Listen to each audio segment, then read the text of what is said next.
ॐ अज्ञानतिमिरान्धस्य ज्ञानाञ्जनशलाकया चक्षुरुन्मीलितं येन तस्मै श्रीगुरवे नमः। हरे कृष्ण, आपले सर्वांचं स्वागत। मी राजपतीदास आणि आपण पाहत आहात मराठी भगवद्गीता कोर्स। आपण अजून या कोर्समध्ये नावनोंदणी केली नसेल तर खाली डिस्क्रिप्शन आणि कमेंट सेक्शनमध्ये व्हॉट्सॲप कम्युनिटीची लिंक आहे, तिथे जाऊन तुम्ही कम्युनिटीमध्ये सहभागी होऊ शकता, या कोर्समध्ये सहभागी होऊ शकता। आणि याच्या आधीचे जे व्हिडिओज आहेत त्यांची लिंकसुद्धा खाली डिस्क्रिप्शनमध्ये कमेंटमध्ये देण्यात आलेली आहे, ते व्हिडिओज नक्की पहा। या अध्याय पहिला दुसरा श्लोक आपण आज पाहणार आहोत। त्याच्या आधीचे काही व्हिडिओ जिथे आपण भगवद्गीतेचा इतिहास याची चर्चा केलेली आहे, तो व्हिडिओ नक्की पहा। खूप महत्त्वाचा व्हिडिओ आहे, ज्याद्वारे पुढील व्हिडिओ जास्त चांगल्या पद्धतीने समजू शकतील। आणि याच्या आधीचा पहिल्या श्लोकाचा व्हिडिओ, हा पहिला श्लोक अत्यंत महत्त्वाचा आहे, जिथे धृतराष्ट्र प्रश्न विचारत आहे संजयास, याची चर्चा आपण विस्तृतपणे केलेली या व्हिडिओमध्ये, तोही व्हिडिओ आपण नक्की पहा। तर या पहिल्या श्लोकामध्ये धृतराष्ट्र प्रश्न विचारत आहे संजयास, हे संजया, कुरुक्षेत्र या पवित्र धर्मक्षेत्रावर एकत्रित आलेल्या युद्धाची इच्छा करणाऱ्या माझ्या आणि पांडूच्या पुत्रांनी काय केले? याची सविस्तर चर्चा आपण केलेली आहे, पण इथे परत हे लिहिलं आहे कारण त्याने विचारले माझ्या आणि पांडूच्या पुत्रांनी काय केलं। मग आता या पुढच्या श्लोकामध्ये धृतराष्ट्राच्या पुत्राने दुर्योधनाने काय केलं ह्याचं वर्णन आहे, आणि काही श्लोकांनंतर अर्जुनाने काय केलं ह्याचंही वर्णन आहे। दोन्ही प्रश्नांची उत्तरं संजय देत आहे। तर ह्या पहिल्या प्रश्नाला जे उत्तर आहे संजयाचं, ते हा पहिला अध्याय आहे पूर्ण 46व्या श्लोकापर्यंत। तसं तर पूर्ण भगवद्गीताच या प्रश्नाचं उत्तर आहे एका अर्थाने, पण दुसऱ्या अध्यायात भगवान श्रीकृष्ण बोलण्यास प्रारंभ करतात, तिथे तत्वज्ञानास सुरुवात होते, अर्जुनाला उपदेश देतात। त्याच्या आधीचा जो हा पहिला अध्याय आहे 46 श्लोक आहेत, ते पुढचे 45 श्लोक म्हणजे या प्रश्नाचं उत्तर आहे जे संजयाद्वारे दिलं गेलं धृतराष्ट्राला। तर पुढचा श्लोक संजय उवाच याची चर्चा आपण आज करणार आहोत। त्याआधी आपल्या सर्वांना विनंती आहे की आपल्या या मराठी भगवद्गीता कोर्सचे व्हिडिओज लाईक करत जा। आपले काही अभिप्राय असतील, प्रश्न असतील, काही सूचना असतील तर कमेंटमध्ये नक्की लिहित जा। काहीच नसेल तर हरे कृष्ण, जय श्रीराम, रामकृष्ण हरी काहीतरी 2 शब्द लिहा आणि व्हिडिओ लाईक करा, कारण या छोट्या योगदानाद्वारे हा व्हिडिओ किंवा हे आपले सर्व व्हिडिओ जास्तीत जास्त जणांपर्यंत पोहोचू शकतात। आणि ह्या व्हिडिओजना आपल्या संपर्कामध्ये शेअर करा, जेणेकरून जास्तीत जास्त जणांपर्यंत हे ज्ञान पोहोचेल। आणि चॅनलला सबस्क्राईब केलं नसेल तर नक्की सबस्क्राईब करा। तर आपण सुरुवात करतोय आजच्या श्लोकाला। अध्याय पहिला, श्लोक दुसरा। संजय उवाच दृष्ट्वा तु पांडवानीकं व्यूढं दुर्योधनस्तदा आचार्यमुपसंगम्य राजा वचनमब्रवीत। याचा शब्दशः अर्थ इथे देण्यात आलेला आहे, आपण वाचणार नाही, ज्यांना वाचायचं आहे ते पॉज करून वाचू शकता। याचं भाषांतर अशा प्रकारे आहे। संजय म्हणाला, पांडुपुत्रांनी केलेली सैनिकांची व्यूहरचना पाहून दुर्योधन आचार्यांकडे गेला आणि त्याने पुढील प्रमाणे बोलण्यास आरंभ केला। तर हे आचार्य म्हणजे कोण? द्रोणाचार्य, जे कौरव आणि पांडवांचे धनुर्विद्येचे गुरु होते, आचार्य होते, त्यांच्याकडून त्यांनी सर्व ज्ञान प्राप्त केलं होतं। तर हा श्लोक बोलला गेला आहे संजयाद्वारे। या व्हिडिओचं टायटल आपण पाहिलं असेल की कोण होता संजय, ज्याला दिव्यदृष्टी प्राप्त झालेली व्यासदेवांद्वारे, आणि संपूर्ण युद्ध या दिव्यदृष्टीद्वारे संजय पाहू शकला। आणि या भगवद्गीतेमधील 700 श्लोकांपैकी 41 श्लोक संजयाद्वारे बोलले गेलेले आहेत। संजय हे खूप महत्त्वाचं पात्र आहे, महाभारतामधलं एक खूप महत्त्वाचा व्यक्ती आहे। ज्याप्रमाणे धृतराष्ट्र, पांडू यांचे धाकटे बंधू विदुर महत्त्वाचे आहेत, तेवढ्याच महत्त्वाचे जे आहेत ते संजय आहेत, कारण धृतराष्ट्रासोबत कायम सहवास असणारं हे व्यक्तिमत्व आहे। खास करून युद्धाच्या पूर्वी आणि युद्ध चालू असताना आणि युद्धानंतरही धृतराष्ट्राला योग्य संदेश देणं, त्याला योग्य मार्गदर्शन करणं, सर्व संदेश त्याच्यापर्यंत पोहोचवणं, एक सचिव धृतराष्ट्राचे हे संजय होते। आणि त्यांचं अनेक संवाद दोघांचे महाभारतामध्ये येतात, जिथे वर्णन येतं। आणि अनेकदा संजय धृतराष्ट्राला चांगले उपदेश देण्याचा प्रयत्न करतात, त्याला समजवण्याचा प्रयत्न करतात, वेगवेगळ्या पद्धतीने, युद्धाआधी, युद्धामध्ये, युद्धानंतरही। तर एक धृतराष्ट्राचे हितचिंतक आणि एक जवळचे मित्र असं एक संजयांचं नातं धृतराष्ट्राशी होतं। तर कोण होते हे संजय? तर वर्णन आहे महाभारतामध्ये की गवलगण नावाचे एक सूत होते, त्या सूतांचे हे पुत्र संजय, ज्यांचं दुसरं नाव त्यांच्या वडिलांच्या नावावरनं गावलगणी असंही त्यांचं नाव आहे। तर हे सूत म्हणजे कोण? हे सूत नाही आहे बरं का. सूत म्हणजे ह्रस्व सू म्हणजे मुलगा, हे दीर्घ सूत आहे. हे सूत म्हणजे ह्याचा पहिला अर्थ होतो सारथी, जे रथाचं सारथ्य करतात. संजय हे धृतराष्ट्राचे सारथी सुद्धा होते, कधी कधी त्यांचे रथही चालवायचे. दुसरा अर्थ आहे सूतचा की एका क्षत्रिय पिता आणि ब्राह्मणी माता यांचा जो पुत्र आहे त्याला सूत म्हटलं जातं. तर संजयाबद्दल असं काही वर्णन इथे आढळत नाही. त्यांचे वडील सूत होते एवढंच वर्णन आहे. आणि तिसरा सर्वात महत्त्वाचा अर्थ आहे की जे पुराण आणि इतिहास यांचं कथन करून आध्यात्मिक मार्गदर्शन करणारे असे व्यक्तिमत्व असतात, त्यांनाही सूत म्हटलं जातं. जसे सूत गोस्वामी आहेत, ज्यांनी श्रीमद भागवत महापुराणाचं कथन केलेलं आहे. त्याचप्रमाणे इथे ह्या अर्थाने संजय जास्त महत्त्वाचा आहे, कारण अनेक ठिकाणी वर्णन आहे की दिव्य आध्यात्मिक ज्ञान देऊन धृतराष्ट्राला चांगले उपदेश देऊन त्याचं मतपरिवर्तन करायचा खूप प्रयत्न संजयाने केलेला आहे, महाभारतामध्ये पदोपदी केलेला आहे. त्यामुळे ह्या अर्थाने खऱ्या अर्थाने संजयाचं अस्तित्व या धृतराष्ट्राच्या आयुष्यामध्ये होतं. तर आता आपण पाहू या श्लोकामध्ये संजय काय म्हणत आहेत, धृतराष्ट्राला काय सांगत आहेत. तर पुढची जी ओळ आहे, अच्छा हे 5 श्लोक मी विसरलो सांगायचे. तर संजयाचं अजून एक व्यक्तिमत्व खूप महत्त्वाचं आहे, थोडक्यात पाहू 1 मिनिटात. हे भगवद्गीतेचे शेवटचे 5 श्लोक आहेत, अगदी शेवटचे, जिथे भगवद्गीताचे समारोप होतो. 78वा श्लोक आहे 18व्या अध्यायातला. त्या शेवटच्या 5 श्लोकांमध्ये संजयांचं हृदय प्रकट होते. कोण होते ते? व्यासदेवांचे शिष्य होते, भगवंतांचे खूप महान भक्त होते. या 5 श्लोकांची चर्चा आपण करणार आहोत, पण ते अगदी शेवटी होईल भगवद्गीतेच्या, किती महिन्यांनंतर होईल माहिती नाही. तर इथे संजय सांगतायत की साक्षात भगवान श्रीकृष्णांकडून हा दिव्य संदेश मी ऐकलेला आहे, साक्षात त्यांच्या मुखातून ऐकलेला आहे अर्जुनाला सांगताना. आणि 76वा श्लोक बघा, त्याची शेवटची ओळ, हृष्यामी च मुहुर्मुहुः. 77वा श्लोक, हृष्यामी च पुनः पुनः.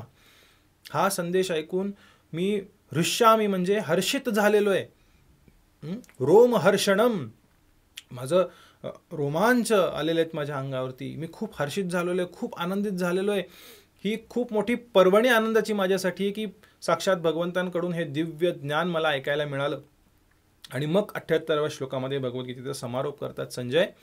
यत्र योगेश्वरः कृष्णो यत्र पार्थो धनुर्धरः तत्र श्री विजयोर्भूतिर्ध्रुवा नीतिर्मतिर्मम. त्यांचं एक मत सांगतात की जिथे कृष्ण आहे, जिथे अर्जुन आहे, तिथे भरभराट आहे, तिथे विजय आहे, तिथे नीती आहे, या सर्व गोष्टी तिथे आहेत. तर इथे संजयांचं हृदय प्रकट होतं. खूप महान भगवंतांचे भक्त होते, जसं भीष्मदेवी महान भक्त होते, भगवंतांचे महाजन होते. त्याचप्रमाणे हे संजय हे व्यासदेवांचे शिष्य, आणि हा संदेश ऐकून भगवंतांचा त्यांचं हृदय गदगदित झालं, खूप आनंद झाला त्यांना. तर आता हे संजय या दुसऱ्या श्लोकामध्ये भगवद्गीतेच्या या धृतराष्ट्राला उत्तर देत आहेत त्याच्या प्रश्नाचं. दृष्ट्वा तु पांडवानिकम व्यूढम. पांडव आदी या सैन्याचं व्यूढ, त्यांची व्यूहरचना पाहून दुर्योधन तेव्हा आचार्यांकडे गेला. तू शब्द वापरलेला आहे, परंतु का वापरलेला आहे? कारण जेव्हा संजय 10व्या दिवशी जेव्हा भीष्मदेव पडले युद्धामध्ये शरशय्येवरती, तेव्हा युद्ध थांबलं सूर्यास्ताच्या आधी, आणि संजय हे कुरुक्षेत्रावरून हस्तिनापूरला आले आणि धृतराष्ट्राला त्यांनी संदेश दिला की भीष्मदेव पडले. भीष्मदेव पडले, ज्यांच्यावर पूर्ण कौरवांची मदार होती, ज्यांच्या आशेवरती सर्वजण लढत होते. भीष्मदेव आपल्यासोबत आहेत, आपल्याला काही होऊ शकणार नाही, आमचे सेनापती एवढे शक्तिशाली आहेत, हे होप्स, ही आशा घेऊन लढत होते, आणि भीष्मदेवच पडले. तेव्हा धृतराष्ट्र मूर्छित झाला, त्याला सहन नाही झालं. आणि असं अनेक वेळा घडलेलं आहे. तेव्हा संजय त्याला धीर द्यायचे, त्याला सांत्वना द्यायचे, त्याला समजून सांगायचे की हो, होईल होईल सगळं व्यवस्थित, आणि त्याला रागवायचे की तुझ्यामुळे सगळं झालेलं आहे, तू थांबवू शकला असतास, तुझ्याकडे सामर्थ्य आहे, यंत्रणा आहे, शक्ती आहे, सर्व काही आहे, आणि दुर्योधन एवढी पापकृत्य करतोय, तू थांबवत नाही आहेस. असं खूपदा संजयाने धृतराष्ट्राला सांगितलेलं, युद्धाआधी, युद्धामध्ये, युद्धानंतर, पण त्याचा काही परिणाम झालेला नाही आहे. तर हा मार्गशीर्ष शुक्ल एकादशीचा दिवस, ज्या दिवशी गीता जयंती असते, ज्या दिवशी युद्ध चालू झालं, त्या दिवशी सूर्योदयाच्या पूर्वीच ही व्यूहरचना करून भीष्मदेव तयार होते, आणि समोर पांडव, युधिष्ठिर महाराजांनी ती व्यूहरचना पाहिली भीष्मदेवांची, आणि ते घाबरले. अर्जुनाकडे आले, म्हणाले ही व्यूहरचना हे भयानक आहे, ह्याला तोडणं अशक्य आहे. ते 11 अक्षौहिणी आहेत, आपण फक्त 7 अक्षौहिणी आहोत. तेव्हा अर्जुन म्हणाला युधिष्ठिर महाराजांना की काळजी करू नका, मी एक वज्रव्यूह बनवतो ज्याद्वारे आपण त्यांच्यावर आक्रमण करू शकू. त्याचं वर्णन आहे, ते आपण पुढच्या सत्रांमध्ये कधीतरी त्याची चर्चा करू. तर अशा पद्धतीने जी व्यूहरचना होती ती पाहिली दुर्योधनाने. जेव्हा अर्जुन आणि धृष्टद्युम्न यांनी एक व्यूहरचना बनवली, ती जेव्हा पाहिली दुर्योधनाने, तेव्हा तो ह्यांच्याकडे गेला, द्रोणाचार्यांकडे गेला ती व्यूहरचना पाहून. आणि द्रोणाचार्यांचंही वर्णन आहे, ते आपण पुढच्या श्लोकामध्ये पाहू जरा विस्तारामध्ये. पण इथे आपण थोडक्यात पाहू की द्रोणाचार्य हे विवश होते. जरी त्यांची इच्छा नव्हती तरी त्यांच्या प्रतिज्ञेद्वारे आणि इतर काही कारणांमुळे ते कौरवांच्या बाजूने लढत होते. आणि दुर्योधनाला ही भीती होती की द्रोणाचार्यांचं अर्जुनावर एवढं प्रेम आहे, पांडवांवर एवढं प्रेम आहे, मग द्रोणाचार्य पक्षपाती होतील का, पूर्ण जीवानीशी लढतील का माझ्या बाजूने, की त्याच्या मनात एक भीती होती. कारण त्याला स्पष्ट होतं की द्रोण, भीष्म हे सर्व त्यांच्या विवशतेमुळे, त्यांच्या काय म्हणता येईल त्याला, प्रतिज्ञेमध्ये अडकल्यामुळे वगैरे वगैरे वगैरे या सर्व गोष्टींमुळे, बाह्य कारणांमुळे ते माझ्या बाजूने लढत आहेत. त्यामुळे त्याला भीती होती की हे द्रोणाचार्य पूर्ण शक्तीनिशी लढतील का, त्यांचा प्रिय शिष्य अर्जुनाशी ते युद्ध करतील का. म्हणून खोचक असे प्रश्न पुढच्या श्लोकामध्ये आपण पाहू की दुर्योधन कशा पद्धतीने प्रश्न विचारत आहे द्रोणाचार्यांना. तर असे हे द्रोणाचार्य, ज्यांची विस्तृत चर्चा आपण पुढच्या श्लोकात करू. अनेक घटना त्यांच्या जीवनामधल्या पाहू, जे समजणं खूप महत्त्वाचं आहे.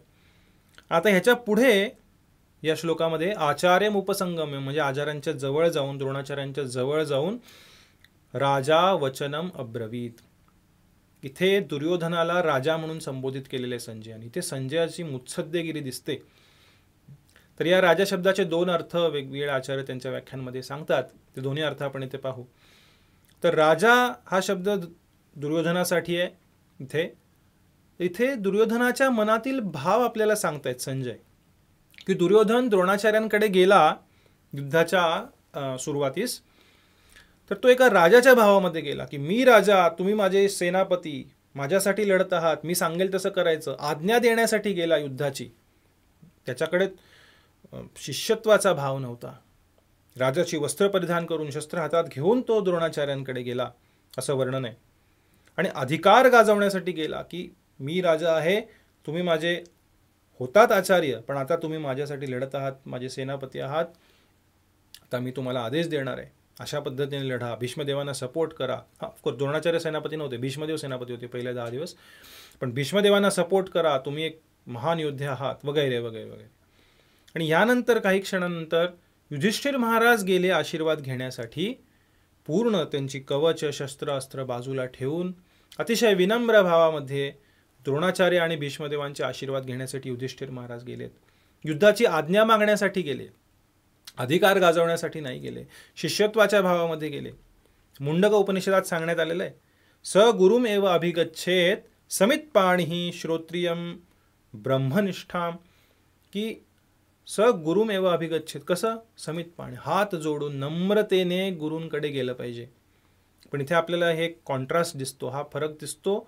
दुर्योधनाची जी चेतना आहे आणि युधिष्ठिर महाराजांची चेतना आहे. दुर्योधन अतिशय गर्विष्ठ, त्याचा अधिकार गाजवण्याच्या भावामध्ये, आणि युधिष्ठिर पूर्णपणे नम्र भावाने, सेवा करण्याच्या उद्देशाने, सेवा करण्याच्या भावाने द्रोणाचार्य भीष्मदेवांकडे गेले.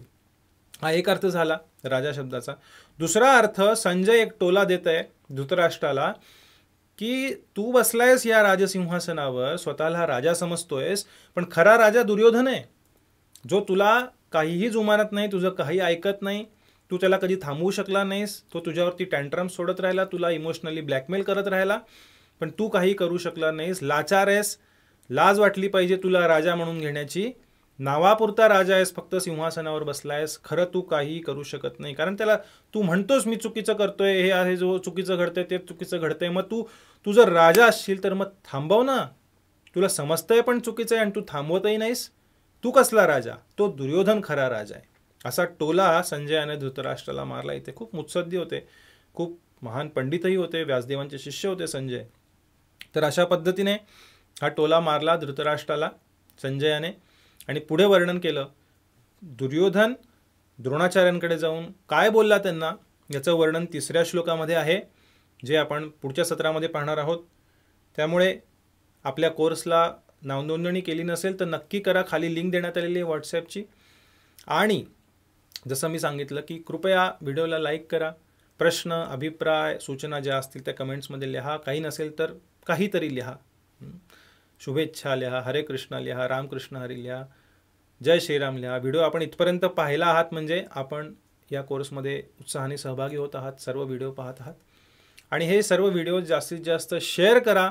आपण खूप मेहनत घेऊन हे व्हिडिओ बनवतोय. प्रत्येक श्लोकाचं स्पष्टीकरण, त्याचं विश्लेषण करत आहोत.